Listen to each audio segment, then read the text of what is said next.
Well, my role is to work with the employers in an area that covers the whole of Canterbury, Home Bay, Whitstable and the Isle of Thanet to try and identify potential job opportunities for our customers.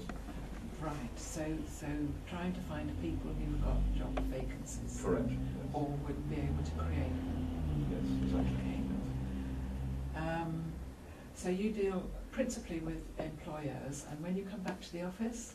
When I come back to the office, I brief my colleagues in our two centres in Canterbury and Margate on those opportunities, and if I've got further information such as particular skill sets that the employers are looking for or qualifications, then I will brief my colleagues to try and identify and get a closest match as possible. Yes. And then in conjunction with our customers, we will put forward their CVs as candidates for those jobs. So your colleagues deal with the clients themselves? Correct, You yes. don't have much input in that area? No, I don't generally deal with the customers too much, but I do occasionally meet them if my colleagues think it's appropriate. Yes. Okay, fine. Now, I believe you've been here 4 months now. That's right, yes. We re-established ourselves in Thanet after some 20 years away. My wife is originally from Cliftonville, so in some ways we've come back to our roots in East Kent. Yes. And we're delighted to be back. It's an area we love the coast. Yeah. And this particular job I find interesting because it's an opportunity to try and help the general situation, economic situation, in particular in Thanet, but also Canterbury.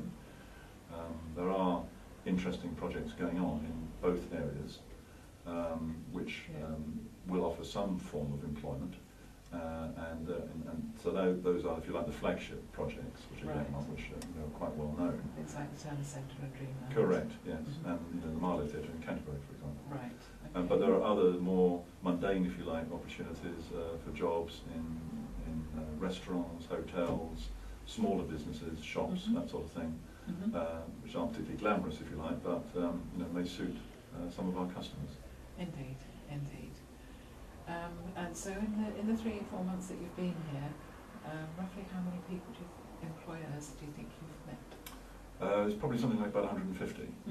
And now the 3 months have lapsed, if you like, I'm back seeing them again, if you like, as sort of repeat calls. Refreshing their memories. Yeah, reminding them that we're out there looking, and so it's, this is all about building relationships up with the employers in the area, so they get to know us and what quality of candidates we can potentially supply to them. Right, yes. And that's important. Yes. So, of course, they've got to have the opportunities, and some don't have those opportunities.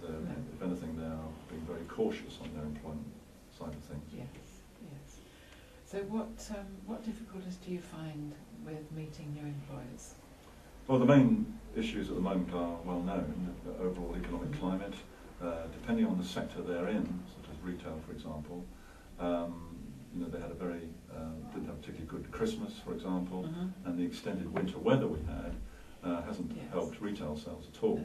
So there's been very little movement, if you like, in the employment sector generally in the retail sector. But there are 1 or 2 new stores opening in Canterbury and in Thanet. Not so much new stores, but taking on extra staff, which of course we're very keen to hear about as early as possible. And of course the problem is then those particular retail outlets get deluged with applications, sometimes 200.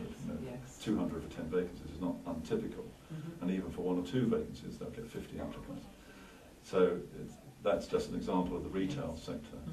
So it's a general economic situation. Now of course we've got the general election, whether the employer costs are going to go up. These are general background situation. From a customer's point of view, one of their issues, apart from trying to match their skills to the job, is the location of the job. And here in the Isle of Thanet, we are in some ways a little bit remote from the rest of Kent.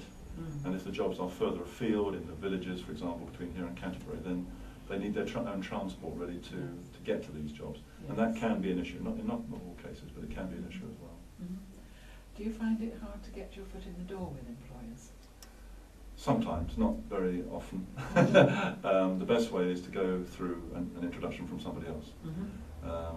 And when I first started, the first port of calls that I did were the City Council, so the Thanet District Council and Canterbury City Council, the economic development people, and I've met people through that introduction. and then you network on from there. Yes. Mentioning a name usually opens the door, but I'm also very persistent, and if I can't get in the first time, I will eventually get in. Yes. So do people see you as an agency? They do initially. They think we're a recruitment agency in the normal style, where the employer pays a fee for recruitment. Clearly, that's not what we do, and that's virtually the first sentence I say. We're not an agency. We're working under contract with the Department of Work and Pensions. So your and with service the to job the employers centres. is free? Totally free. Yes, absolutely. It's a free recruitment service in essence for them. And of course, we're working with the job centres on identifying jobs and candidates that are referred to us to try and fit those vacancies. Yes. So how much responsibility do you have for training? Myself personally, I don't do a huge amount of training of our customers. What does happen occasionally with my two offices where I'm working is that my colleagues will ask me to do some mock interviews, for example, which I did yesterday, just to see how the candidates are shaping up. And if they haven't had many interviews, that's a useful exercise for them. I'm a stranger to them, just like at an interview, and I'm assessing their soft skills, if you like, on eye contact, confidence, whether they're articulate in describing their experience relative to the job. And others, I would simply be requested by my colleagues to have a chat with them about their job campaign and how it's going. It's quite useful, we find, to have somebody who's not seeing them on a regular basis to have a chat with them, if you like, off the record, to discuss, in the widest sense, their job campaign and what they're trying to find. And you just come in with a very slightly different point of view. Yes, exactly. I'm sure it must be very welcome to your clients to know that you're local and that you've been here for so long. I think it helps, yes. I know the area quite well. It's changed, obviously, quite a bit since we were last down this way, living down this way, but we've been frequent visitors and I've kept up an interest in it. I think it helps quite a lot. So you enjoy being here? You think Thanet's got a lot going for it? I do. I think it's got a lot going for it. It's going to take a little while to come through, but we're seeing some interesting projects going on, and clearly we need more. But I'm encouraged by what I see. Okay, wonderful. Thank you ever so much, Roger. It's a pleasure. Thank you. Naturally, I would be pleased to meet with local employers, both large and small, who would like to meet up for a brief chat so we could discuss their employment situation and how we may be able to work and cooperate.